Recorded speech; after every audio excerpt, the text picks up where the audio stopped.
your shoulder makes your skin crawl. And we only come alive after nightfall. I've been singing in the shadows, slipping through the streets. Roll up right beside you, I'll right to my feet. Something's right behind you, hope that it's not me. Something's right behind you. He knocked me out, bro. I got ninth. But it's fine. Introduce yourself. Tell me what you played and how'd you do today. Hey, my name is Charles Morton. I'm from the Lexington, Kentucky area. Got 8th today. Played against a variety of decks, mainly voiceless today. I played a variant of Snake Eyes Horus, and I'll get into that in just a minute. So shout out to all the guys here, great crew. Here at the shop through the decades, love it here. So anyway, we'll get back into it. All right. So to start out, you have Snake Eyes Ash. And I played it too, and you'll see a little bit later why. Snake Eyes Ash is the engine starter for the most part for the Snake Eyes section. I played the 2 oak to follow up, just because I think the oak on crackback is crazy, and so even if you add in a hand, you have a great follow-up. I played the 1 birch just because he's an easy extender, requires 1 fire, and if you go through popular already that turn, you have him just in case. Because sometimes you open popular and you're like, kill myself. Yeah, it's like, where's my extender? Exactly. So he pushes through. And, you have the popular itself. Popular doing popular things. Yeah. Summoning from hand, getting your Snake Eyes pieces. It's pretty self-explanatory. How often did you open this in your open hand sometimes? It didn't ever matter. It did. One time it mattered the most is when I hit all my hand traps, and I had him as my starter. And I'm like, all right, as long as he doesn't get Veilered, we're fine. You got Veilered. Yep. Okay. And so he hit me with that, and I hit the guy with, hand traps for days. And I kept drawing the hand traps. Yeah. And I stalled him for 5 turns without thinking the rest of the engine. I'm my kill God. myself. Like, give me something playable. But I play him. He's a great card. Doing Snake Eyes things. I play the 2 Flambirds. I usually do use both every game, just because if one's in grave, I'll cycle back out to the field. And he also comes up very rarely on an Ixie play, which I'll explain a little bit later.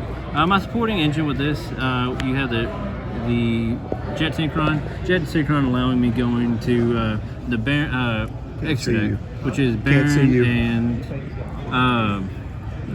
sorry, Baron and Borreload. And so, and Formula. So we have Karakura. She's a great card. She's helped me against Dragon Link very much so, because they let the Snake Eyes spell resolve in grave, and I added her to hand, and I had 2 negates on board, and they had very, very selective for the monster negate. So I'm just gonna give me that board. Trippy. Facts. So I always main deck it. It comes up occasionally where it's just like there, but you'll toss it later on if you don't need it. Yeah. So you play the 3 Wanteds because it's wanted. It'll get you into your Diabell Star, which gets you into all of these.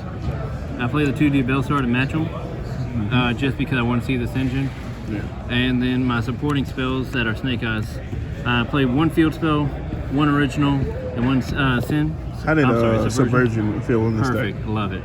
The reason why is because with the other engine, I can toss Subversion off of it, and I get immediate draw, and I can keep this engraved for crackback. So it's it gives me immediate benefit, so I can extend my hand advantage, and it gives me benefit next turn because it stays there. So I like it. It also is came in clutch. It stopped, Vanity's Fiend. It stopped stupid stuff that just pops up. I don't like that card. Put it in the back. Facts. That actually came up against Ubel. I played a Ubel randomly round 8. Oh my God. Huh? Yeah, Ubel was going through. Oh my goodness. And I'm like, what? But Ubel, for them, I just literally kept pushing everything back. I put all their monsters in the back and eliminate spells and traps. Yeah. And I just kept it like that because you can't do anything after that. Yeah. And so you ain't burning me. That's the basic of this. Another question, did a 3rd witch ever come up? Or no, it was just 2? Never. I don't think it ever came up one time. The reason why is because I think 5 starters here. It's pretty good. That's fair.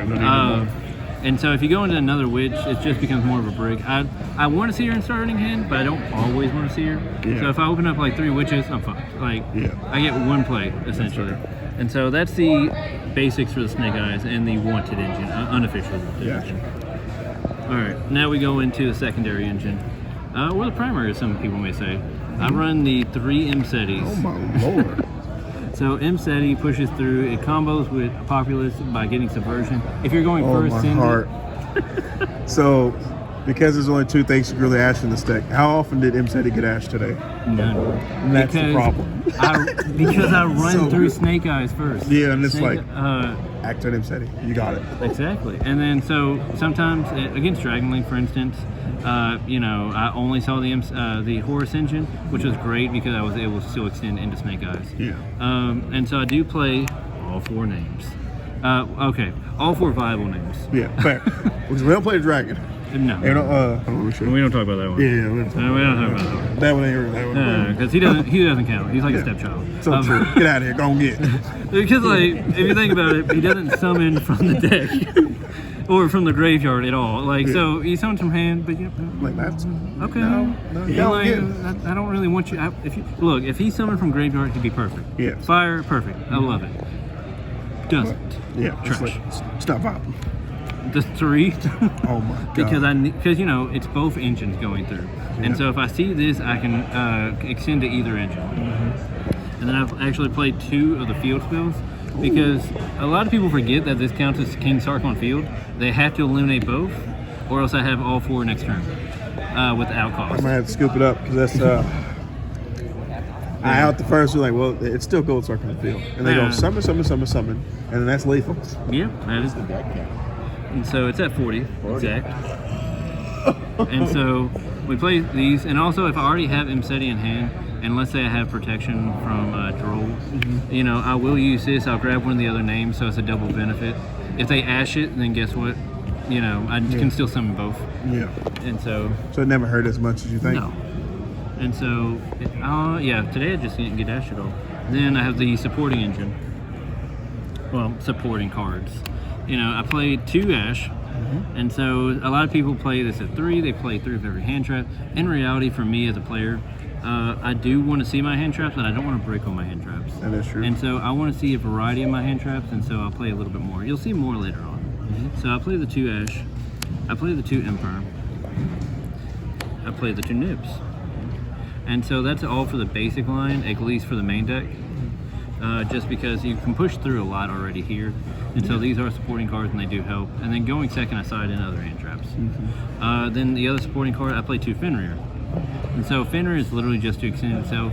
If I hit him off a zombie vampire, I'll summon himself, add Fenrir, pitch Fenrir for another Horus monster. Yeah. And it just so- keeps getting you into the combo that you Yeah, it pushes me through it. Yeah. I play 1 bonfire. And so bonfire, it's dangerous with Droll being around. And so it's a blessing and a curse. The reason why I won is it just extends the Snake Eye engine just a little bit more.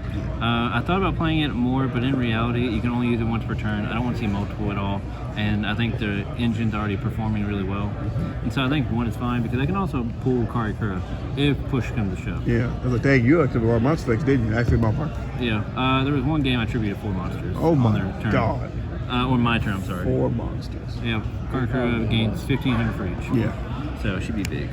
The called by and fire recovery. I do like fire recovery. Fire recovery being pitched off of this, and I can keep going further by shuffling in either extra deck fire monsters or main deck fire monsters.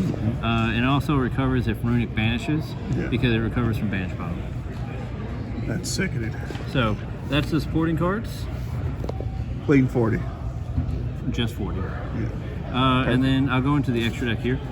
The extra deck is very tight for me, and so I had a lot of back and forth about 2 cards, which I'll explain a little bit later. Linkrevo, it's a staple. He's actually my boss monster because I summon him almost every game. It'll always hit the board. Yeah. We have IP. IP just being for the general Flamberg place. We have the general SP. SP for general removal, just in case. Yeah.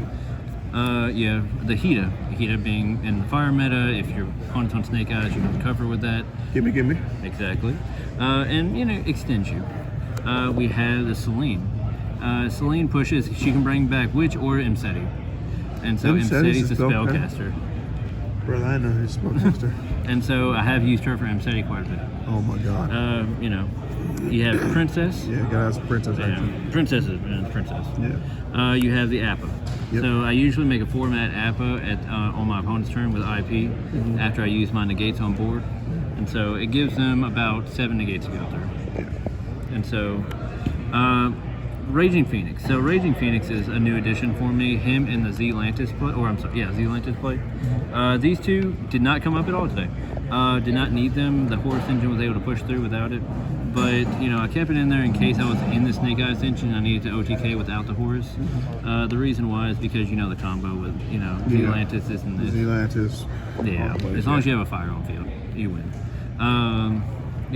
The access code for the Selene, access code for Great Clear, he actually won me a game today against Horus Stun because I gave him a big token. And I can play under Skill Drain really easy because I also play the Horus and I know how to play it under Snake Eyes because I just have to keep sending and using Link Karibo to you activate attributed. Yeah. And so I attributed him, killed the token, and then swung with Nib for again. I hard made him out of 4 monsters. Oh my god. So it was ridiculous. And then supporting Zombie Vampire. This is how this engine gets me into that engine. Just because you top 4, most of the time you'll see a Snake Eyes card, whether it be, or Diabellstar for that matter. And so it just pushes you there. And also it gives you knowledge of what your opponent's playing. If my opponent's on something that has a lot of board breakers, I'll actually take a different route and I'll put a card, let's say they're not on Snake Eyes, and say they're on either Birds, or say they're on, Voiceless with Evenly Match, or with Lightning Storm. And so you use Flamberg to put a card in their back row after you use his effect so that you're safe from that. You're safe from those cards. They require them to have no cards. Exactly. That's actually pretty crazy. And so number 90 is my general protection. So if I see both engines, I'll start out with the Ash, starting in with Pops. And then after that, I'll literally just go directly into 90 for that nib protection. And so it's an easy nib protection, never have to really worry. Formula for the easy draw with Chet. Boil load for the negates, and Baron for my negates. And so Savage effect. Okay. Formula. Whoops. Summon. Negate again. Yep. Oh so my god. I usually do formula off of Flamberg. Formula Flamberg Baron, and then IP with the rest of the things that Baron summoned. Oh my god. So, or the rest of the things that Flamberg summoned. So that's the basics of the extra deck there. And then we'll have the side deck. The side deck, more hand traps, I promise you. You see the 2 Drolls. Spooky Dogwood. Honestly, even if we're not about to go into time, if I'm playing against a combo deck, this gives me survivability. Because as soon as I see Popular activate in hand, or if I see super heavies about to trigger, do this, you'll gain roughly 200,000 and or 300,000. And so even if they make a crazy board, they're going to take multiple turns trying to kill you, and that gives you multiple draws and recovery to go through. And so they're Spooky Dog was crazy.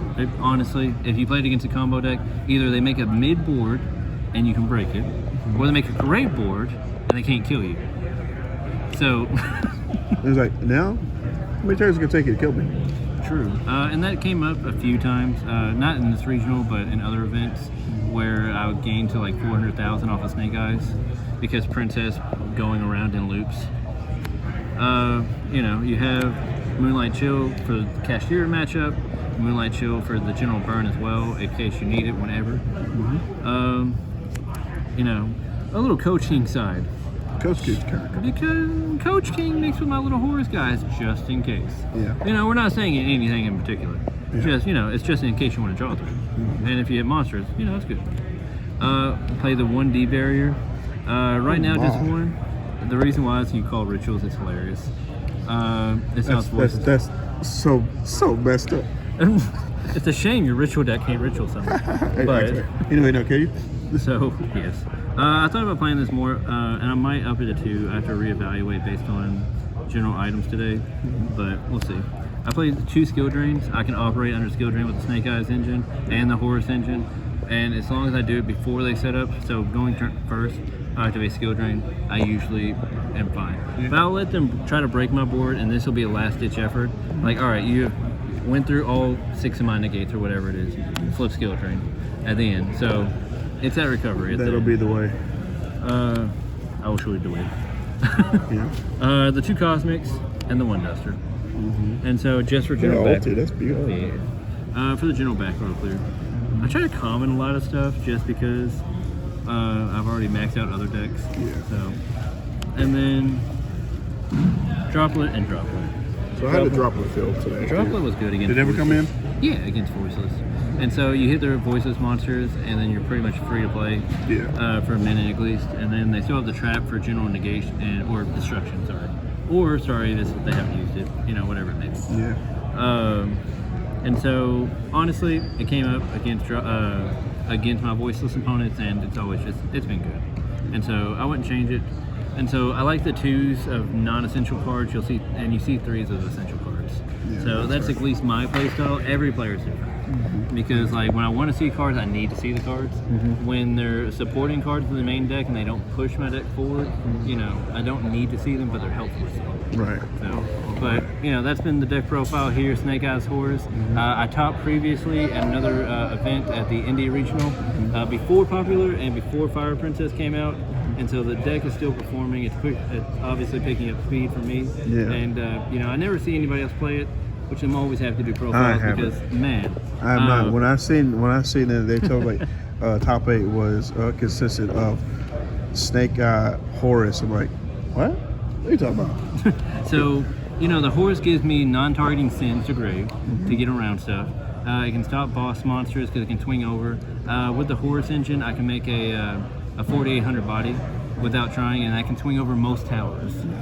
Every tower at this point. Yeah. Like, And so it's pretty disgusting. And so, when they show up, and the Horus monsters are usually my OTKs if they can't clear it. So you got to clear the entire field to beat this deck. So That's true. that's just how I like it. That's how I played today. Would I change And you hit anything? the results. Yes. Top 8, not too bad. I was hoping for a little bit more, but We got Indy next week if you're going. Yeah, I'll probably be. So I might be there. And so one of my losses today was literally game 3 against Cashier, and they summoned Vanity Sneak. Oh. And I'm like, huh. And if I seen Popular and if I seen Subversion, I've been fine. Yeah. I didn't at that point in time. And so Subversion would be the best card right there. but yeah, even Pops, because Pops gets back because I had Diabell Star and my Horus engine in hand, and so I played through, but I couldn't get over that in the finisher. And so because he kept normal summoning based on first, and I just didn't have the clear that I needed. And then go there from there. So, all right. But that's been the profile, and hopefully you guys enjoy it. All right. Thank you. Congratulations. Like a spider.